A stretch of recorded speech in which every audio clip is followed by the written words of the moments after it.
Our bus is here! Let's go explore the palace! Look at that, it's huge! Yeah.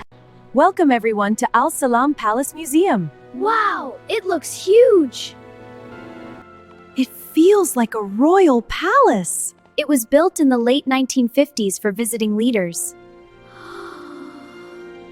This Dhow model shows how our ancestors sailed the seas. Wow! This palace welcomed important visitors to Kuwait. So many leaders came here. The palace was destroyed and left empty for many years. That's so sad. In 2013, the palace was restored and turned into a museum. So history could be shared again.